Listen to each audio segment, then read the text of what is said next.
Ako pala si Aiza. Kaya eto na naman po pala tayo mga mamensers sa panibago kong vlog.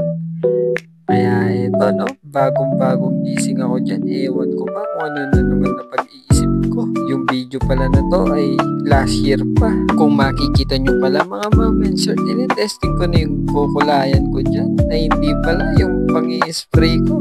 Pero eto muna, mamamalaman muna ako ng tasting mga mamensers. Ang sarap kasi mag-almusal no. Tapos magmumuni-muni ka ng saglit.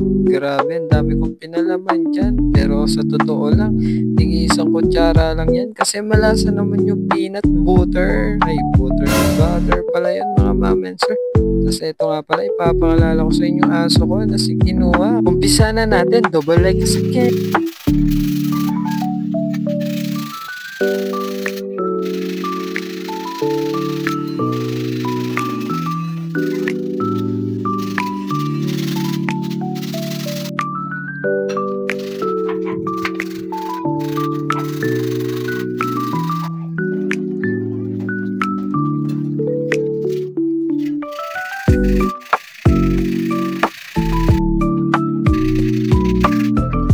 Like ka ulit sa akin. Inaantok pa kasi ako dyan mga mamensa.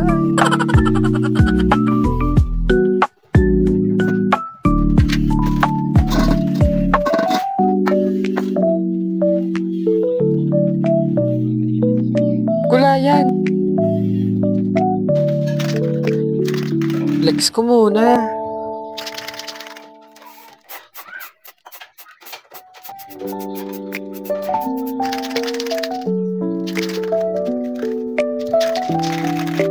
Iniisip ko nga dyan mga mamenser kung tama pa ba yung ginagawa ko.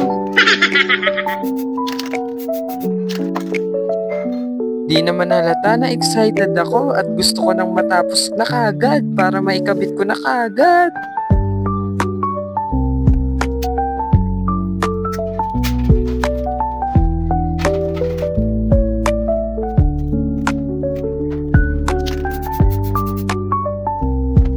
Dito nga mga mamenser, sa part na to hindi ko inaasahan na didikit pala siya. Akala ko tuyo na, ngayon pala dumikit. So okay lang yan, tara.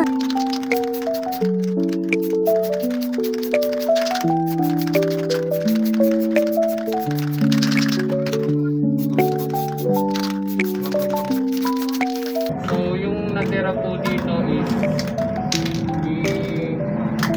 pang sa second coating natin sa dalawang. Pumalpak siya dun sa mga ibang side nung metal na pinagturahan natin yan. Kasi dito sa bandang kaliwa ata, parang nagdoble siya, may umbok. Pero inayos ko ng ano yan, masilya yan, parang ginanon ko na. Anong tawag ba? Basta ginanon ko ng ganon. Hindi ko alam yung tawag, nakalimutan ko. Pero not bad na rin kasi first time ko talagang gawin to. At wala akong masyado pa alam kung paano mag-paint ng mga ganitong klase ng metal. Baka po may magsabi na hindi pulido yung pagkakagawa ko. FYI lang po mga mamenser, hindi pa po ako sanay sa mga ganitong bagay. Ang mahalaga po dito ay sinubukan ko para maranasan ko. Para sa susunod, alam ko na yung gagawin. Yun lang po, salamat. Pero panoorin nyo pa rin po yung proseso sa paggawa ko. Diba? Ang ganda. Yun lang. Love you. So ngayon mga mamenser, isi-check na natin kung okay na ba yung mga pininturahan natin. Kung tuyo na ba sila. Kasi ang mahirap lang dito is akala mo tuyo na pero dumidikit pa pala. Medyo basa pa siya sa loob-looban ng pintura. Kumbaga sa labas okay siya pero sa loob sariwa pa. Kasi ito dumidikit siya. Ito yung hindi na siya pipinturahan kasi medyo may mark lang ng konti. May mga mark lang siya ng konti pero okay na siya. Hindi siya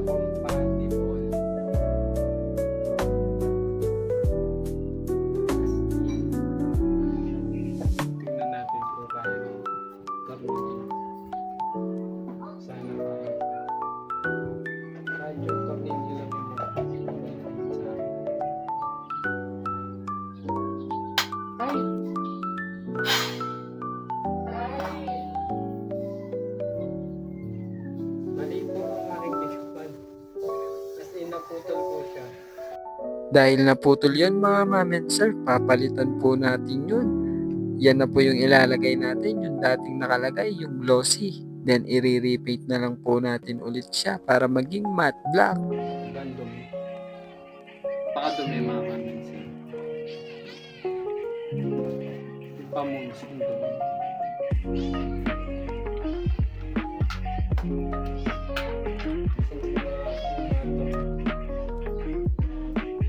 Pinturan na ba na? Let's go mami.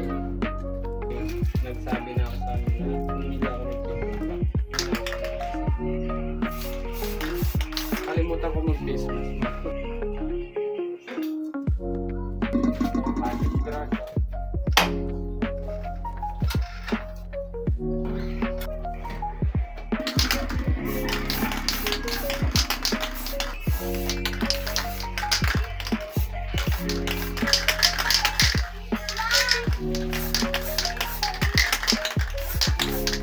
Hintayin na lang tayo ng konting oras at magiging okay na lahat.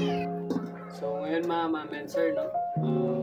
Ikakabit na po natin yung taillight ng ating PMX 155 dahil okay na po siya, no? Hindi masyadong pulitong pagkakagawa dahil first time po nga lang, no? Pero okay, practice makes perfect. May pag-ganan eh. Kailangan ko ng basahan. Kunin natin.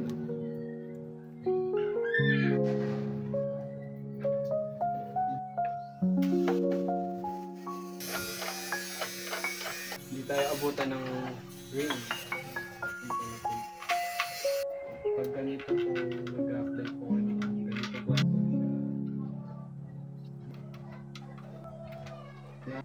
Napahiram lagi ako ng tools.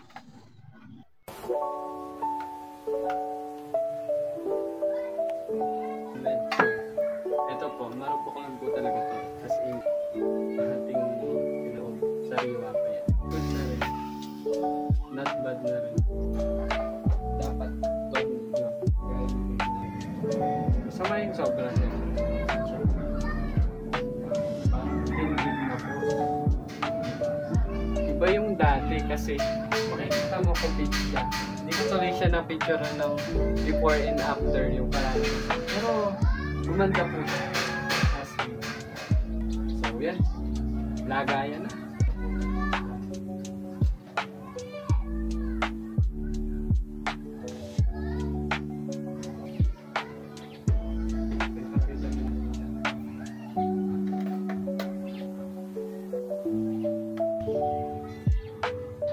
Tatlo po yan.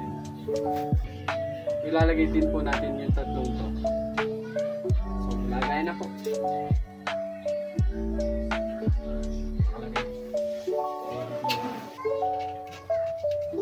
Tindig, malala.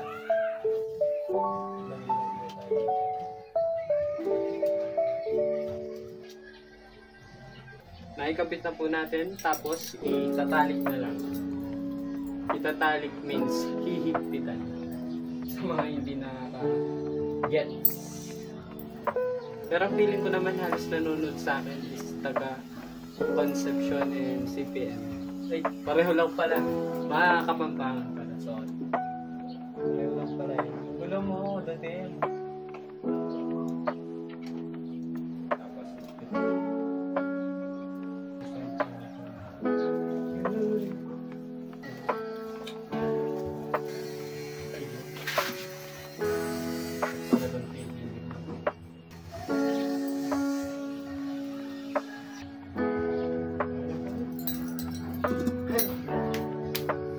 Grabe po, natapos rin po tayo.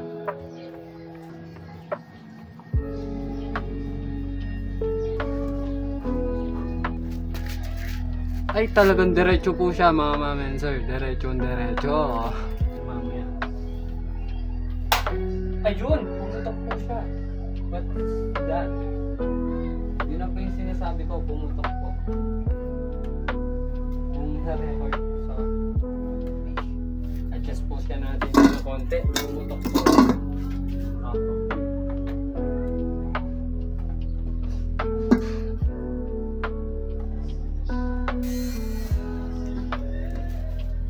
That's good.